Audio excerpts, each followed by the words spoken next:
Good morning, my dear students.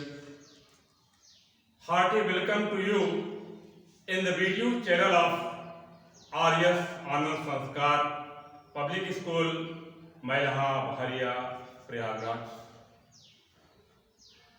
May you be successful in your life, and the shower of joy and happiness refresh you and be evergreen in your life. I hope you will be hale and hearty at your home. Today, in the present lecture, I am going to point out the rule of interchanging active and passive voice with special reference to interrogative sentences. प्यारे बच्चों, आज मैं आपके सामने चौथे दिन screen पर हूं। मैं आपके सामने क्लास में तो नहीं हूं, लेकिन क्लास जब मैं यहां लेक्चर देता हूं तो मुझे ऐसा लगता है कि आप लोग हमारे सामने हैं।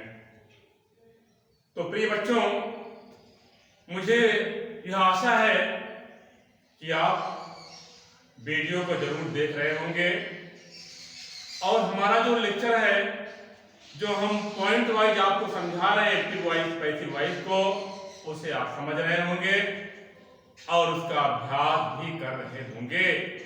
यह आपके लिए बहुत ही उपयोगी टॉपिक है। इसका उपयोग कक्षा 10 में की परीक्षा में नहीं है, बल्कि बहुत सारे कॉम्पिटिटिव एग्जामिनेशन है उसमें इसका प्रयोग है। तो मैं आपको उसी पॉइंट ऑफ व्यू से पढ़ा रहा हूं कि आप इसको पढ़ें और एक्सरसाइज करें और एक्सरसाइज के साथ साथ अपनी जो कठिन समस्याएं हैं उसको कमेंट बॉक्स में लिखें। तो let's come to the topic active and passive voice. आपको मैंने इसके पहले बहुत सारी चीजों को बताया है। जो हमारे पहले के वीडियो है उसमें कि एक्टिव क्या है, पैसिव वॉइस क्या है, कैसे हम टेंस के अंतर्गत परिवर्तन करते हैं। तो आज हम आपको एक्टिव और पैसिव वॉइस के अंतर्गत इंट्रोगेटिव सेंटेंस को बताना चाहते हैं कि इंट्रोगेटिव सेंटेंस को हम एक्टिव वॉइस से पैसिव वॉइस में कैसे परिवर्तित करते हैं।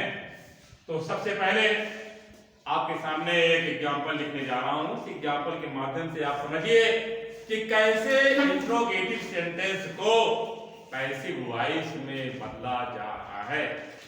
प्रिय बच्चों, इंट्रोगेटिव सेंटेंस में कुछ है नहीं, केवल कुछ खास चीजें हैं जिसको मैं आपको बताऊंगा, उस पर जोर दूंगा। I will try my level best to make you understand for this topic. तो आइए इस एग्जाम्पल को देखिए। जैसे do you learn the poem in the morning.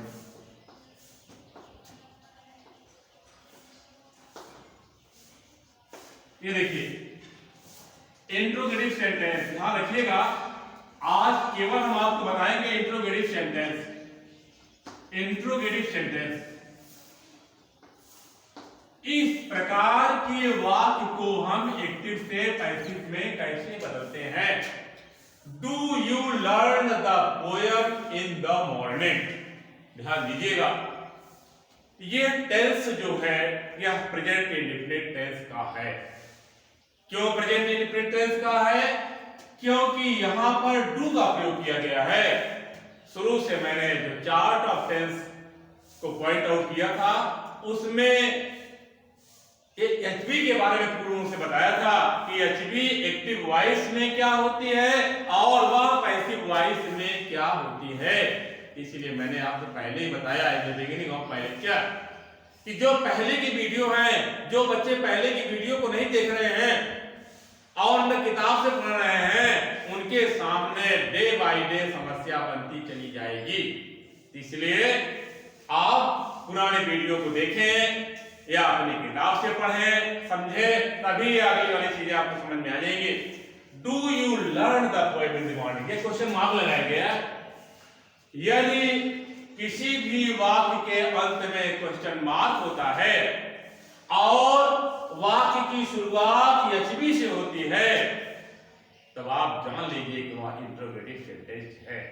और इस प्रकार के वाक्य में एचबी पहले होता है और एचबी के बाद यस होता है। अब देखिए यस हो गया, यस मीन सब्जेक्ट। अब उसके बाद बाकी सारी चीजें क्लियर हो गई, यस हो गया, ये बी हो गया और ये ओ हो गया। केवल एक ही चीज समझना है और ये ध्यान रखिएगा, इन द मॉर्निंग ये आदर्श है, आदर्श अन्य चीजें हैं, आदर्श अन्य चीजें हैं। तो हमारा मतलब यस बी ओ से है, यस बी ओ को हम फाइंड आउट करेंगे और जो बचेगा वह रिस्ट है या आदर्श है, वह अन्य चीज है, वह अपनी जगह पर लिखी जाएगी, उसे हमें टच नहीं करना है। अब देखिए, अब यहां क्या करना है, अब क्या करना है। प्रेजेंट इंडेफिनिट टेंस में मैंने बताया था कि डू डज रहता है, तो डू डज को हटा करके उसके स्थान पर इज एंड आर लिखते हैं अकॉर्डिंग टू न्यू सब्जेक्ट। अब देखिए यू, अब देखिए यू जो है, यू कहां पर चला जाएगा, यू चला जाएगा द पोएम के स्थान पर और द पोएम चली जाएगी यू के स्थान पर। अब देखिए अब क्या करना है, अब यहां पर यू के स्थान पर क्या लिख दिया गया, द पोएम। ये देखिए द पोएम।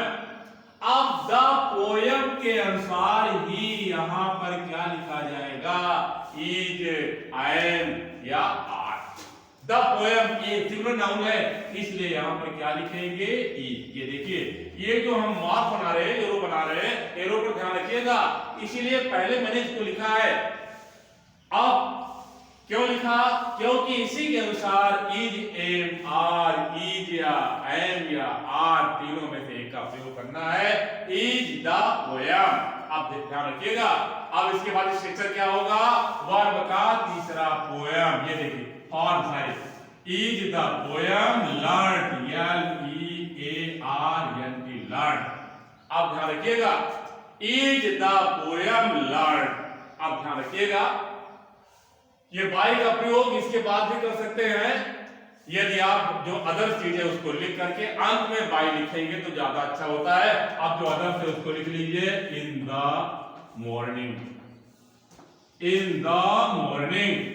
अब क्या लिखना है, अब बचा क्या है, यू जो है, यू यहां पर देखिए यू, चाहे आप यहीं पर लिख दीजिए is the poem learned by you in the morning या इन द मॉर्निंग। अब यहां पर लिखेंगे बाई, अब उसके बाद लिख दिया गया you.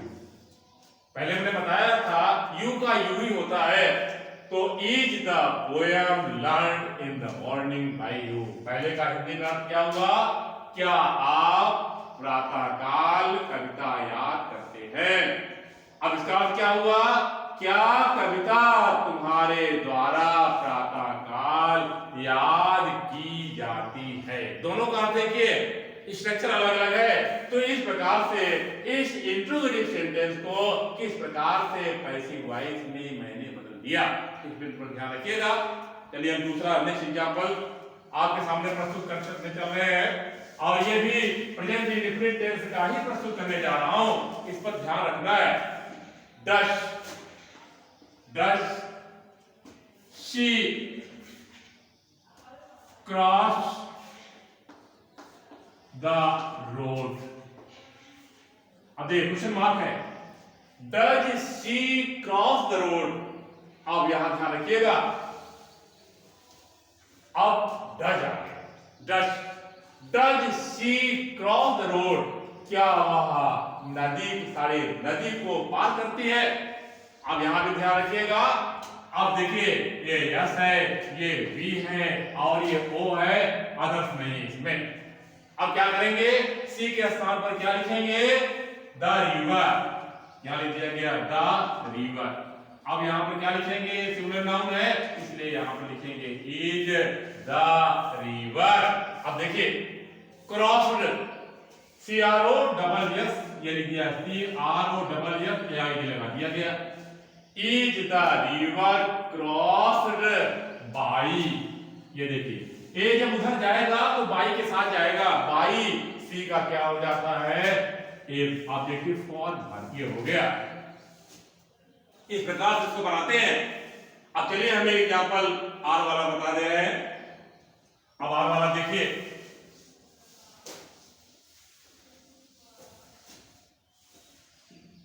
Do the boys break chairs in the class.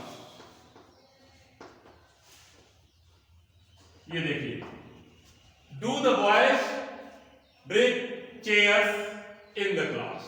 अब यहां पर ध्यान रखिएगा, do the boys break the chairs in the class, the chairs in the class. अब देखिए, अब क्या बच्चे कक्षा में कुर्सियों को तोड़ते हैं?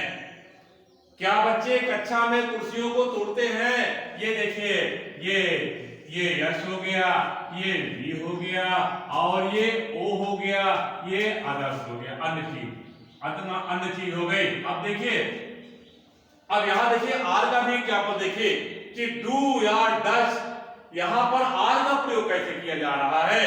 अब यहां देखिए, अब यहां द बॉयज के स्थान पर लिखा जाएगा द चेयर, ये लिख दिया हमने द चेयर। अब क्या करना है, यहां पर ये मां लिखना है। अब ये चेयर प्लूरल नाउन है, चेयर्स मींस कुर्सियां। अब देखिए, अब यहां पर क्या लिखा जाएगा, आर लिख दिया गया, are the chair.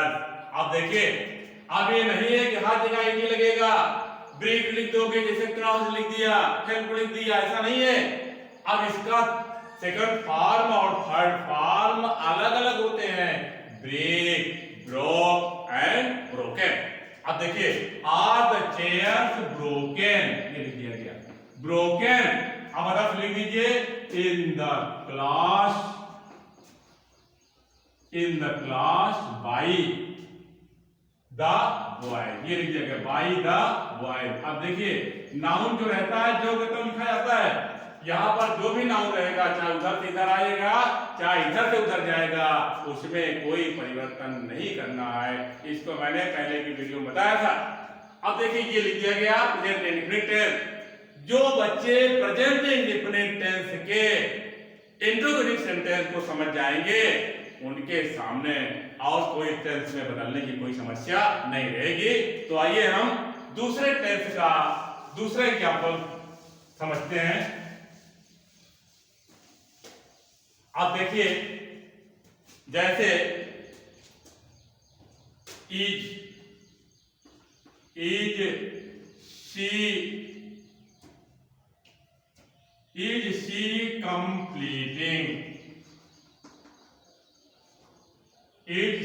Completing the homework.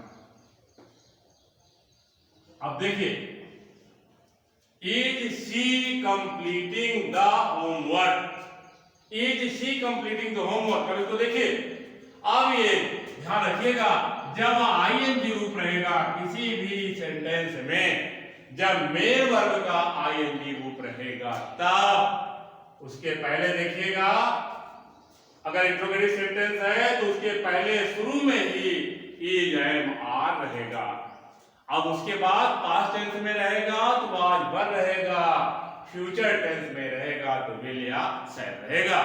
तो अब ध्यान रखिएगा, is she completing the homework. अब देखिए, अब यहां पर क्या लिखा गया, यस है, ये बी है और ये क्या है, ओ है।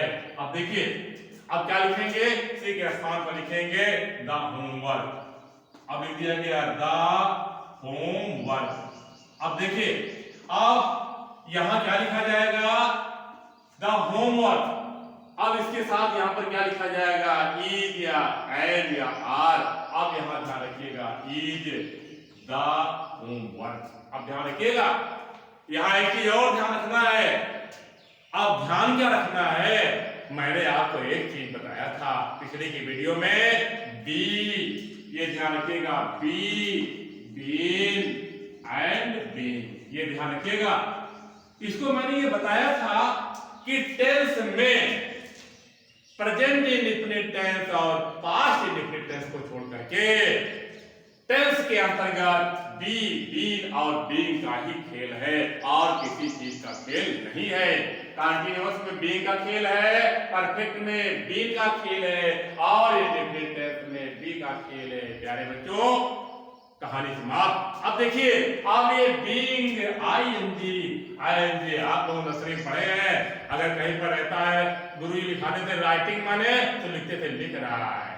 तो ध्यान रखिएगा, ये कंटीन्यूएशन आईएनजी क्या करता है, ING form indicates continuation action, लगातार काम होने की स्थिति बताता है। इसलिए यहां पर लिखिए इज द होमवर्क। अब ध्यान रखिएगा, यही चीज, इसी को ध्यान रखना है, इज द होमवर्क। अब क्या लिखना है, ये लिखना है प्रिय बच्चों। तो इसको हम इंट्रोगेटिव सेंटेंस में इज के बगल में नहीं लिखते हैं, बल्कि कहां लिखते हैं, इज द होमवर्क। ये ध्यान रखिएगा। और आज हमारी एक ट्रिक और समझ लीजिए, जिस टेंस में अगर सहायक क्रिया की संख्या 2 हो जाती है या 3 भी है, 2 होने पर इंट्रोगेटिव सेंटेंस में दोनों शब्दों के बीच में हम सब्जेक्ट को लिख देते हैं। ये हमेशा बात है। जैसे हैव बीन है, तो अगर इंट्रोगेटिव बनाएंगे तो हैव यू बीन। ध्यान रखिएगा, ये टेंस को बनाते हैं। इंट्रोगेटिव सेंटेंस की बात मैं कर रहा हूं। इंट्रोगेटिव सेंटेंस में क्या हो जाएगा, इसमें क्या लिखा जाता है, एक पैसिव वॉइस में, पैसिव वॉइस में क्या बनता है, इज, एम, आर, और क्या जुड़ता है, बीइंग। ध्यान रखिएगा, मैं इसका रिवीजन कर रहा हूं, उस पर ध्यान रखना। इसमें दो वर्ड हो गए, इज और बीइंग, तो दोनों के बीच में ये ध्यान रखिएगा, ये देखिए और ये देखिए, दोनों के बीच में होमवर्क लिख दिया गया, इज द होमवर्क बीइंग। हो गया, इतनी बात क्लियर है। अब उसके बाद क्या करना है, अब उसके बाद हमें क्या करना है, जो मेन वर्ब है वी, और उसका तीसरा रूप लिखेंगे इज द होमवर्क बीइंग। अब देखिए, कंप्लीटेड, देखिए यहां ये लग गया, कंप्लीट, COMPLETE होता है, उसमें डी लग गया, is the homework being completed. अब देखिए, बच्चे क्या करते हैं, कुछ चीजों को भूल जाते हैं, इतने प्रिंट कर देते हैं, is the homework being completed. अब देखिए, बचा क्या है, ये सी बचा है, ये उधर का तो उधर ले आए और इधर का उधर ले जाएंगे। ध्यान रखिएगा, जब कोई फैशन बदलता है तो उसके स्थान पर क्या होता है, नया फैशन आता है। कोई भी परंपरा अगर बदल जाती है तो उसके स्थान पर नई परंपरा आ जाती है। तो ध्यान रखिएगा, जब हम इसको हटा रहे हैं वहां, तो ये जगह खाली होगा, इसकी जगह पर कुछ चीज नहीं आएगी, तो नई यहाँ पर ये उधर चला गया, और उसके बाद अब क्या लिखेंगे, अब उधर करेंगे, क्या ले जाएंगे, जब उसको इधर ले आए इसको उधर ले आएंगे, इसके साथ बाई के साथ, बाई इसी का क्या हो जाता है, ये लिख दिया गया, is the homework being completed by, ये लिख दिया गया। अब देखिए, यहां पर एक चीज ध्यान रखिएगा, बच्चे क्या करते हैं, ये मैंने यहां लगाया, इसलिए लगाया कि देखिए इस पर जोर देने के लिए, ये देखिए यहां ये नहीं लगेगा, इसको क्या करेंगे, हटा करके क्वेश्चन मार्क लगा देंगे। जब एक्टिव वॉइस में क्वेश्चन मार्क है तो पैसिव वॉइस में भी क्वेश्चन मार्क रहेगा। क्यों रहेगा, क्योंकि अर्थ में कोई परिवर्तन नहीं है, बनावट है। तो कुछ ऐसी चीजें होती है जो जिनके कहने के अलग अलग तरीके होते हैं, वह मर गया, वह स्वर्गवासी हो गया, वह पंच तत्व में समालीन हो गया, वह अब नहीं है। अब क्या है, बहुत सारी चीजें हैं। तो इस प्रकार से ये सारी चीजों को बनाते हैं बच्चों। तो इस पर ध्यान रखिएगा। Is the homework being completed by हर, ये दोनों का अर्थ एक ही है। क्या क्या वह गृह कार्य कर रही है, क्या गृह कार्य उसके द्वारा किया जा रहा है, ये हुआ। अब चलिए हम नेक्स्ट एग्जाम्पल की ओर चलते हैं। देखिए, आप सब लोगों को ध्यान रखना है कि ये जितनी भी चीजें हैं और इन सारी चीजों को आप अगर नजरअंदाज करेंगे, ध्यान नहीं देंगे, कुछ बच्चे सोचते हैं अरे चलिए अभी परीक्षा बहुत समय है, अरे हम पढ़ लेंगे उसको। देखिए ऐसा नहीं है। काल करे सो आज कर, आज करे सो अब, पल में परलय होएगी, बहुरी करोगे कब। देखिए ध्यान रखिए, कबीरदास ने कहा है कभी भी वादा नहीं करना चाहिए, हमेशा ये सोचना चाहिए कि मुझे इस काम को अभी करना है। विवेकानंद को ले लीजिए, कितने अल्पाल में वह चले गए, स्वर्गवासी हो गए और अपने उस कम्र में, कम उम्र में, 26 वर्ष की उम्र में उन्होंने सब कुछ सीख लिया। तो प्रिय बच्चों, कभी भी ये नहीं सोचना चाहिए कि मैं इसको कर लेंगे, ये सोचना चाहिए कि मुझे इस काम को आज ही कर लेना है। अब चलिए देखिए नेक्स्ट एग्जाम्पल। अब नेक्स्ट एग्जाम्पल लिख रहा हूं, जैसे they have given me a book, they have given me a book। ध्यान रखिएगा यहां पर एक चीज, इस सेंटेंस को मैंने लिखा क्यों। प्रिय बच्चों ध्यान रखिएगा, जब गिव जो है, गिव माने देना, अगर ये वर्ब रहता है, टीच वर्ब रहता है, प्रॉमिस, बहुत सारे ऐसी चीजें हैं, तो इसमें दो ऑब्जेक्ट होते हैं। दे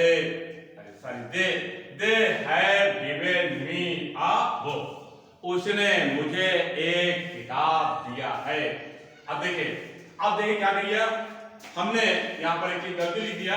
अब इसको चूंकि हमें इंट्रोगेटिव पढ़ा रहे हैं, अब यहाँ देखिए हैव दे, इसको इंट्रोगेटिव लिखना है।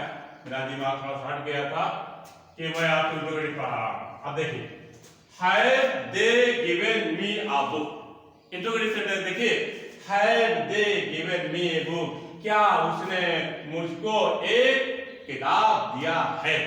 अब देखिए, अब इसको कैसे बनाएंगे, कैसे पैसिव वाली बनाएंगे, इस पर ध्यान रखना है। अब देखिए, मैंने आपको बताया था कि प्रेजेंट इंडेफिनिट टेंस और पास्ट इंडेफिनिट टेंस को छोड़ करके 3 शब्दों का खेल है। वह क्या है, बी, बीन और बीइंग। अब देखिए, अब इसको समझ जाएंगे, हैव है और क्रिया का तीसरा रूप है, तो ये कौन टेंस है, परफेक्ट टेंस है। इसमें क्या नई चीज जोड़ी जाएगी, बी। अब देखिए, अब इसको समझिए, have they given me a book. अब देखिए ये क्या है, ये क्या है, बी है, और ये क्या है, ये देखिए ओ, ये क्या है, नंबर 1, और ये बुक क्या है, नंबर 2। दोनों ध्यान रखिएगा, दोनों या ओ है, ओ 2 है, इसमें 2 है। एक डायरेक्ट ऑब्जेक्ट है और एक इनडायरेक्ट ऑब्जेक्ट है। एक क्या है, एक जो है वह व्यक्ति के लिए है, और दूसरा क्या होता है, वह वस्तु के लिए। ध्यान रखिएगा, एक व्यक्ति के लिए होता है और एक वस्तु है। अब दोनों में ध्यान रखिएगा, दोनों ऑब्जेक्ट में से हम किसी भी ऑब्जेक्ट को इधर ले आ सकते हैं। अब दोनों बता रहे हैं, हैव दे गिवन। अब देखिए, पहले इसको ले आइए। अब ध्यान रखिएगा यहां एक चीज और, यदि आप जो वस्तु को इधर ले आएंगे तो आपको कुछ करना नहीं होगा। जब क्यों ले आएंगे, यदि आप व्यक्ति वाला ले आएंगे तो उसमें परिवर्तन करना है। अब यहाँ मी है तो यहाँ पर क्या लिखा जाएगा, आई लिखना है। अब देखिए, आई के साथ भी है होता है और दे के साथ भी है होता है। यहाँ देखिए, अब यहाँ पर क्या लिख दिया, हैव आई। अब देखिए हैव आई, क्योंकि दे के साथ भी है, आई के साथ भी है होता है, हैव आई। अब देखिए ध्यान रखिएगा, इसमें भी क्या हो जाता है, 2 वर्ड हो गए, इसलिए यहाँ पर हैव आई बीन। इसमें एक चीज बहुत आसान होता है, क्रिया का तीसरा रूप जब कर्तव्य लिखा जाता है हैव आई बीन गिवन। अब देखिए अब यहाँ क्या लिखा है, इसको ले आए, अब यहाँ पर लिखेंगे दूसरा वाला जो लिख लेंगे बुक, अब उसके बाद बाई, अब इसको उधर ले आएंगे तो क्या हो जाएगा बाई देम, ये लिख देंगे बाई देम, क्वेश्चन मार्क लगा दिएगा। अब देखिए इसमें क्या किया गया, इसमें मी को इधर ले आए तो आई हो गया। अब ये पहला किया आप इसको आप कैसे मान सकते हैं, इसको ले आकर के। अब यहां ध्यान रखिएगा जितने भी एग्जाम्पल आपके सामने हम लिखेंगे और समझाएंगे, एक एग्जाम्पल यदि आप समझ गए तो हमें 10-20 एग्जाम्पल को प्रस्तुत करने की कोई जरूरत नहीं है। एक एग्जाम्पल लिखने से ही आप हमारी बात को समझ जाएंगे। इसलिए जो कठिन चीजें हैं जहां पर बच्चे नहीं समझते हैं वह मुझे मालूम है, उस पर मैं बहुत जोर देता हूं। अब देखिए अब यहां पर क्या लिखना है, अब हम इसमें क्या ले आएंगे अब बुक। अब देखिए अब बुक, अब ए बुक, अब ए बुक एक किताब, सिंगुलर नाउन हो गया, सिंगुलर नाउन के साथ क्या लिख दिया गया हैज अ बुक, फिर वही चीज बीन, पुरानी चीज गिवन। अब देखिए हैज अ बुक गिवन, अब क्या हुआ जब इसको ले आए तो बचा क्या है मी। अब उसके बाद क्या लिखा जाएगा, अब बाई देम, ये लिख दिया गया बाई देम। अब ध्यान रखिएगा कहीं कहीं पर क्या लिखते हैं, जो ये व्यक्ति के लिए होता है यहां पर टू मी लिख देते हैं, टू मी बाई देम, ऐसे भी होगा, ऐसे भी आप लिखते हैं। कहीं कहीं पर जो व्यक्ति वाला है अगर हम उसको ले लेते हैं तो पैसे वाई में बनाते हैं, यदि हम उसको नहीं आते तो पैसे वाइस में बनाते समय उस व्यक्ति के लिए अर्थात उस प्रोनाउन के पहले हम टू लगा देते हैं और नहीं भी लगाते हैं। ये दोनों स्थितियां होती हैं, इसलिए आप इसमें कंफ्यूजन मत रहिएगा। किसी किताब में आप देख लिया उसमें तो मी लगाया गया था, सर ने वीडियो में पढ़ाया था, वीडियो पर उसमें तो टू नहीं लगाया था। ये दोनों स्थितियां होती हैं, इसलिए दोनों स्थितियों के साथ आप इस वाक्य को बनाएंगे जिसमें दो ऑब्जेक्ट होते हैं। अब आप पुनः देखिए, पुनः इस सेंटेंस को समझिए, इस इंट्रोगेटिव सेंटेंस को समझिए जिस वाक्य में दो ऑब्जेक्ट होते हैं और दोनों ऑब्जेक्ट में से किसी एक ऑब्जेक्ट को हम नया सब्जेक्ट बनाते हैं और जो एक बचा रहता है उसको हम जो करते हैं लिख देते हैं। जैसे इसको देखिए ये बनाया गया है, इसमें दो था, हैव को ले आया, आई को ले आया, मी को ले आया तो I have I been given a book by them. अब देखिए ए बुक को जो कहते हैं यहां लिख दिया गया, दूसरे में देखिए अब बुक को ले आए, अगर ए बुक को ले आए तो अ बुक के अनुसार है लगेगा has a book been given. अब यहाँ पर मी को जो कहते हैं लिखा गया, अब बाई देखा देम हो गया। या कहीं कहीं सब लिखा जाएगा, ये जो मी रहेगा, हिम रहेगा, देम रहेगा, हर रहेगा, उसके पहले टू भी लगा देते हैं। तो ये प्रोसेस रहा है प्रेजेंट, ये प्रेजेंट परफेक्ट टेंस का। अब नेक्स्ट एग्जांपल देखिए, अब हम नेक्स्ट एग्जांपल की ओर चलते हैं। अब अगला एग्जांपल हम पास्ट टेंस का लिखने जा रहे हैं। पास्ट टेंस बनाइए और पास्ट टेंस में सबसे महत्वपूर्ण फॉर्म है वह क्या है, past indefinite tense. Past indefinite tense जिसका प्रयोग बहुत होता है, अधिकांशतः पास्ट इंडेफिनिट टेंस का प्रयोग होता है। आप देखिए डिड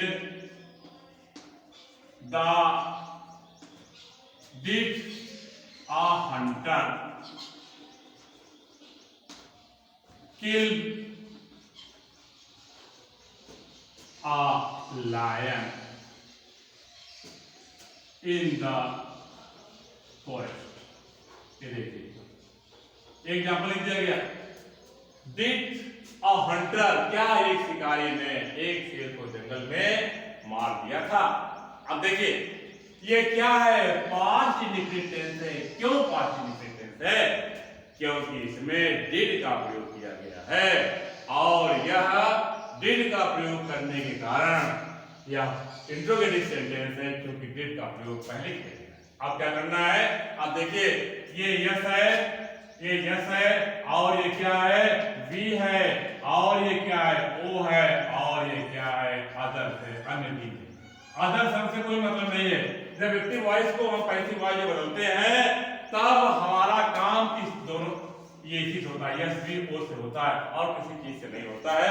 और इसलिए जो अदर्स रहता है, अदर्स को हम अपनी जगह पर ज्यों का त्यों आज जैसे लिखा गया है एक्टिव वॉइस में, पैसिव वॉइस में भी उसी तरह लिख देते हैं। अब देखिए, अब किल अ लायन, अब देखिए हंटर के स्थान पर आप देखा जाएगा तो अ लायन। अब देखिए अब इसमें क्या होता है, वाज या वर। अब जब इसको बनाते हैं तो वाज या were, was a lion, was a lion. अब देखिए वाज अ लायन, अब इसका तीसरा रूप क्या होता है, किल। ये लिख दिया किल। अब उसके बाद अब लिखिए, चाहे ऐसे भी लिखिए, बाई अ हंटर, हंटर। अब लिखिए इन the forest, in the forest ऐसे लिख देते हैं, ये लिख दिया गया, उससे मार्क लगा दिया गया। या was a lion killed in the forest, ये बेटर ज्यादा होता है, इन द फॉरेस्ट और बाई अ हंटर, ये लिख दिया गया, ये लिख दिया गया बाई अ हंटर। इस प्रकार से इसको लिख देते हैं बाई अ हंटर। इसका मतलब वाज अ लायन किल, क्या क्या एक शेर ने, इसका अर्थ क्या है, क्या एक शिकारी ने एक शेर को जंगल में मार दिया। क्या एक शेर शिकारी के द्वारा जंगल में मार डाला गया, मार डाला गया, मार दिया, मार डाला गया। मैंने चोर पकड़ा, चोर पकड़ा गया, पकड़ा पकड़ा गया, ध्यान रखिएगा, पकड़ा पढ़ाया गया, लिखा लिखाया गया, ये ध्यान रखिएगा कि जब इसको बनाते हैं तो ये पास्ट इंडेफिनिट टेंस है। पास्ट इंडेफिनिट टेंस को जब हम एक्टिव से पैसिव वॉइस में बदलते हैं इंट्रोगेटिव सेंटेंस को, तब डेट के स्थान पर वाज या वर लिखते हैं। जैसे प्रेजेंट इंडेफिनिट टेंस को में डू डज के स्थान पर ये मान लिखते हैं, वैसे पास्ट इंडेफिनिट टेंस में डेट के स्थान पर वाज लिखते हैं। अब हम चलते हैं नेक्स्ट एग्जांपल पर। अब देखिए, अब नेक्स्ट एग्जांपल है, वी हैड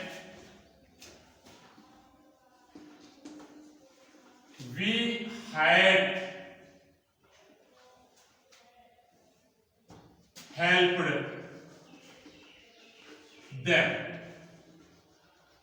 ये देखिए, अब देखिए we had helped them। अब देखिए, अब इंट्रोगेटिव में कुछ है नहीं। अब इंट्रोगेटिव में ये क्या था, असर्टिव था, और ये अफर्मेटिव था, ये अफर्मेटिव था। बच्चे सोचते हैं कि यार इंट्रोगेटिव बड़ा कठिन है, कठिन कुछ नहीं है। केवल ये जब क्या से शुरू होता है, इसमें क्या करते हैं, ये हैड, सारी हैड, वी हेल्प्ड देम, ये लिख दिया, ये बन गया, और इसमें कुछ है नहीं। अब देखिए, अब इंट्रोगेटिव सेंटेंस अब आपके सामने, इसलिए मैंने लिखा कि अफर्मेटिव को देख लीजिए और इंट्रोगेटिव को देख लीजिए, कुछ अंतर नहीं है। उसमें सहायक क्रिया जो है वह सब्जेक्ट के बाद होती है, और इंट्रोगेटिव में सहायक क्रिया सब्जेक्ट के पहले, पहले और बाद, और कोई अंतर नहीं है, कठिन कुछ नहीं है। जहां आप लिखते थे सहायक क्रिया को सब्जेक्ट के बाद, अब सहायक क्रिया को लिखेंगे सब्जेक्ट के पहले। जैसे एग्जांपल लिखा, अब देखिए क्या करना है, हैड वी हेल्प्ड देम, क्या हम लोगों ने उनकी सहायता किया था। अब देखिए, अब इसको कैसे बनाते हैं, अब जब हम बनाएंगे तो वी और ये देम, इसे खेले वी और देम, और ये यहां गया और ये यहां आया, ये यहां गया और यहां गया, और इसका तीसरा रूप बन जाता है। तीसरा रूप आप इसको बनाएंगे, वी के स्थान पर देम का क्या हो जाता है, दे। अब देखिए, पास्ट परफेक्ट टेंस में ध्यान रखना है कि पास्ट परफेक्ट टेंस में एक ही सहायक क्रिया होती है, और वो सहायक क्रिया है क्या, हैड। अब यहाँ पर कुछ सोचना भी नहीं इसमें, अब यहाँ पर लिखा गया हैड, हैड दे। अब ध्यान रखिएगा परफेक्ट में बीन लगता है, तो हैड दे, आप देखिए बीन। इस बात को मैं आपसे पिछले ही बताया, इतने भी समझिए। देखिए दोनों के बीच में सब्जेक्ट लग गया, हैड दे बीन। अब देखिए तीसरा रूप यहाँ पर रहता है हेल्प्ड, अब बाई बी का उधर क्या हो जाता है, अस हो जाता है, क्वेश्चन मार्क दिया गया। तो इस प्रकार से परफेक्ट की कहानी समाप्त हो जाती है। अब उसके बाद हम चलते हैं फ्यूचर टेंस की ओर। फ्यूचर टेंस में ध्यान रखिए, हर टेंस में जो इंट्रोगेटिव सेंटेंस होते हैं जिनकी शुरुआत एचवी से हो रही है, उसको हम कैसे बदलते हैं, ध्यान रखिएगा। यदि IW रहेगा अर्थात इंट्रोगेशन वर्ड रहेगा, तो प्रश्नसूचक शब्द रहेगा, तो प्रश्नसूचक शब्द को जो कहते हो अपनी जगह पर आप लिख देंगे और बाकी यही प्रोसेस है। अब यहां देखिए, जैसे will you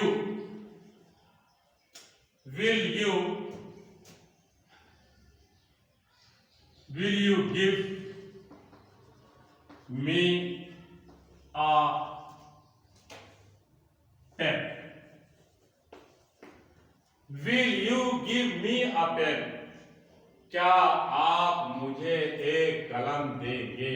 Will you give me a pen? अब इसको क्या करना है? Will you give me a pen? अब इसको क्या करना है? पैसिव वॉइस में बदलना है।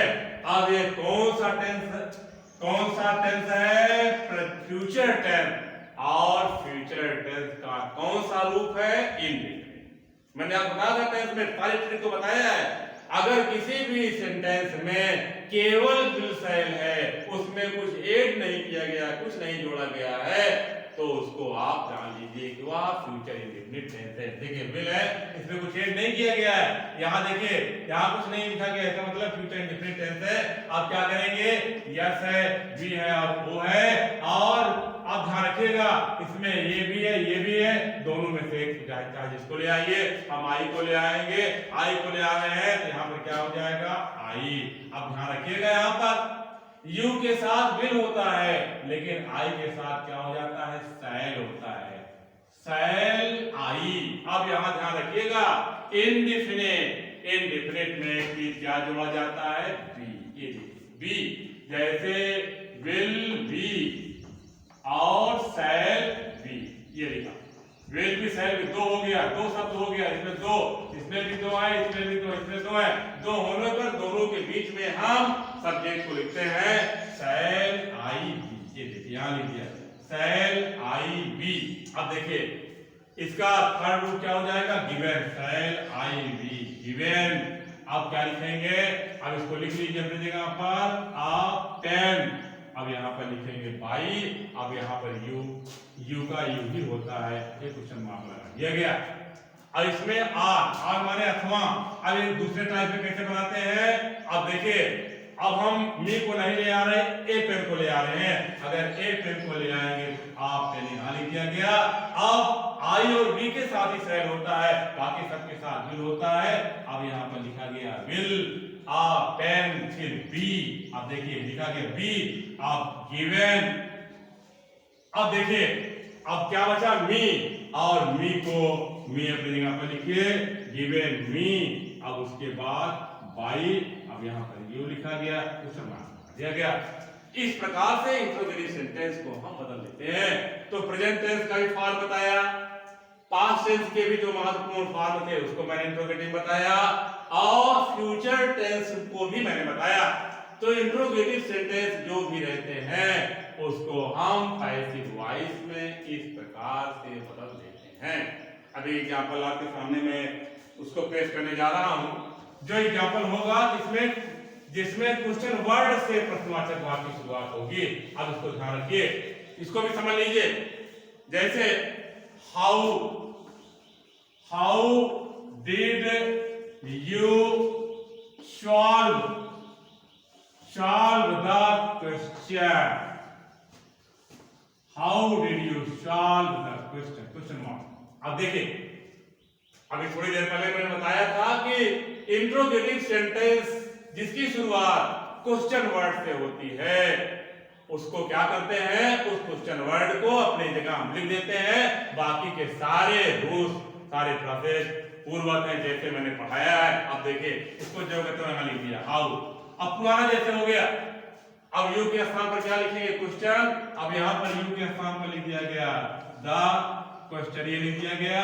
अब क्वेश्चन है इसलिए यहाँ पर क्या लिखा जाएगा हाउ वाज द क्वेश्चन। अब देखिए सॉल्व्ड, अब उसके बाद बाई, अब यहाँ पर क्या लिखेंगे यू लिखेंगे और कुछ नहीं करेंगे, क्वेश्चन मार्क लगाएंगे। अब देखा तो ऐसे ध्यान रखिएगा जितने भी आई डब्ल्यू आएंगे अर्थात इंट्रोगेटिव वर्ड आएंगे उसको जब पैसिव वॉइस में बदलना रहेगा तो उसको ज्यों का ज्यों लिखेंगे, बाकी रूल हमने जो आपको पढ़ाया था उसके अनुसार लिखेंगे।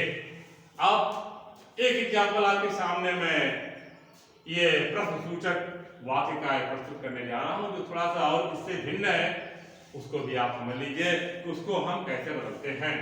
अब उसको देखिए, अब एक ऐसा टाइप होता है जिसकी शुरुआत क्वेश्चन वर्ड से होती है। अब और वह जो क्वेश्चन वर्ड होता है वह सब्जेक्ट का भी काम करता है, प्रश्नसूचक शब्द का भी काम करता है, दोनों काम करता है, ध्यान रखिएगा। अब कैसे करना है, जैसे who has taught you English, who has taught you English, और यहां लिखा who supported them। अब देखिए दोनों एग्जाम्पल पर ध्यान रखिएगा। Who has taught you English, किसने तुमको अंग्रेजी पढ़ाया, किसने आपको अंग्रेजी पढ़ाया, किसने आपको अंग्रेजी पढ़ाया है, प्रेजेंट परफेक्ट टेंस है। Who supported them, किसने उनकी मदद किया था। आप दोनों आप सेंटेंस को देखिए, अगर यहां पर हु के बाद अगर क्वेश्चन वर्ड है उसके बाद एचवी है और ये तीसरे नंबर पर क्या आता है सब्जेक्ट आता है।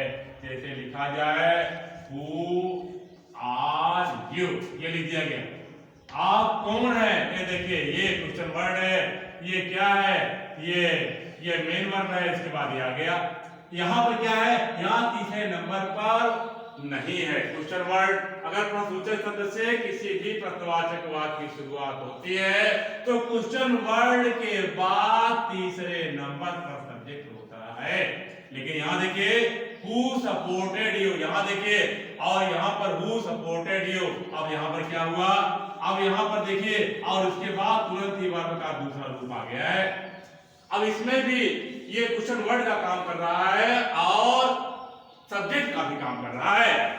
ऐसी स्थिति में दोनों को हम पैसिव वॉइस में कैसे बदलते हैं, इसका स्ट्रक्चर क्या होता है उसको आप यहां मैं लिख रहा हूं, उसको समझ लीजिए। बाई हूं, ये लिख दिया गया, बाई हूं, ये लिख दिया, बाई हूं ये लिखा जाता है। उसके बाद फिर क्या लिखा जाता है एचवी। अब उसके बाद क्या लिखते हैं, फिर क्या लिखते हैं एचवी लिख दिया गया, बाई हूं, अब उसके बाद एचवी लिखा गया, अब उसके बाद ऑब्जेक्ट लिखा गया, अब उसके बाद वर्ब का तीसरा रूप लिखा गया प्लस अदर, ये लिख दिया गया अदर, फिर क्वेश्चन मार्क। ये करना पहले क्या लिखेंगे, बाई हूं किसके स्थान पर, हु के स्थान पर। अब यहां ध्यान रखिएगा, अब यहां कैसे लिख रहे हैं इस पर, इसको देखिए।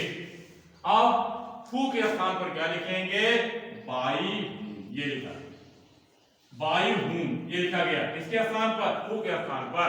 अब क्या लिखना है, बाई हूं, अब क्या लिखना है, एचवी लिखना है किसके अनुसार, ऑब्जेक्ट के अनुसार, who has taught you English.